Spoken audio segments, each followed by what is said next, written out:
First, I want to talk about the benefits of closed mouth breathing, and then we'll just go through the technique. This will only take about 5, maybe 10 minutes of us being together, so not a huge time commitment. Nostril breathing has a ton of benefits. It's a much more efficient way to oxygenate the cells of the body than open mouth breathing.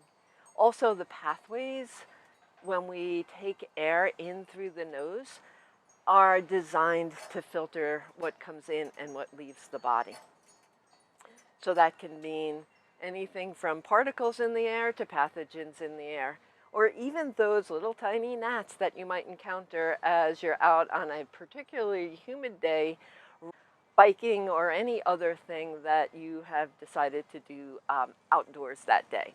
What I found with myself when I started practicing this thing, and I started to really pay attention to this practice of nostril and closed mouth breathing. And I noticed that when I began, it was fairly simple for me to incorporate it with intentional focus. But I also noticed that as I started to climb those hills or become a little bit more energetic in my hike, that I would revert back to a pattern of mouth breathing and quickly breathing through the mouth. And the reason that this practice is so beneficial is that breathing through the mouth and panting like that contributes to hyperventilation, so we're not getting enough oxygen to our cells. And it's really an inefficient way to oxygenate the entire body and filter what we allow in and what we capture in the nose and do not allow entry to our lungs. So let me give you a little anatomy lesson because I don't know where you are as far as this, so it will be brief. The the breathing diaphragm sits under the ribs, and it's a dome, and it sits right in this space. And then we have the pelvic floor, which sits low in the abdomen, and between the two, all of our organs. With an inhale that's initiated, the inhale is initiated by the diaphragm. As the diaphragm muscle engages, it flattens out and drops down into an upside down umbrella to give space for those lungs to expand and fill with air. And at the same time, pushes down, massages those organs, and the pelvic floor makes the opposite motion to accept those organs into its space. With the exhale, we have the reverse. The pelvic floor is going to flatten, tap on those organs a little bit from the bottom. The exhale, with the assistance of the transverse abdominis and the diaphragm's reverse in its position, will expel that air out of the body. So the inhale is passive. It's a vacuum. As the diaphragm drops down, it creates this vacuum and pulls the air into the body. And then we have an active exhale. This is a really efficient way to oxygenate all the cells of the body and to enhance endurance and to leave those cardiovascular type exercises feeling energized and ready to go about your day rather than depleted. So I'm not sure how you feel. I know I've worked with some people who are depleted after it and other people who are who feel all energetic. So whichever category you fit into, still an efficient way of oxygenating the body. So here's what we're going to do. Find any comfortable seat or standing wherever you happen to be.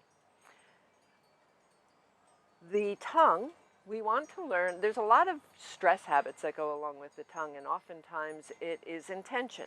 So we want to allow the tongue to find some softness by either resting in the bed that's created by the floor of the mouth, or the tip of the tongue lightly touching the top of the mouth just behind those front teeth. So close your mouth, allow the tongue to come to rest. And with your next inhale, focus on this diaphragm pulling and creating the vacuum for air to enter the body. and the belly expands. And then allowing the air to be released from the body. The diaphragm comes back up. The organs find their place. The pelvic floor has the opposite movement. So we have this changing of volume in the lungs, right? The lungs fill with air. We change the volume and they open with that volume change. We have a change of shape in the abdomen. We're not eating, so it's not really getting bigger. It's just changing its shape, right? So it's almost like an accordion sitting on top of a water balloon, right? As we open the accordion, the water balloon gets squished and poofs out. As we close the accordion, the water balloon's pressure is relieved and it relaxes, and so do the lungs. The active part of breathing is the exhale, not the inhale.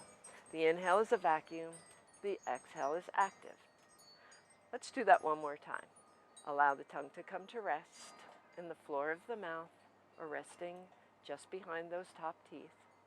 Mouth is closed, shoulders are back and down, and the inhale is powered by the movement of the muscle of the diaphragm. It's the exercising of the diaphragm that draws that breath into the body. It massages the organs. With the exhale, pelvic floor ascends, diaphragm ascends, organs come to rest, transverse abdominis begins to contract to power that exhale and strengthen that core. So, closed mouth breathing, more efficient, better oxygenation.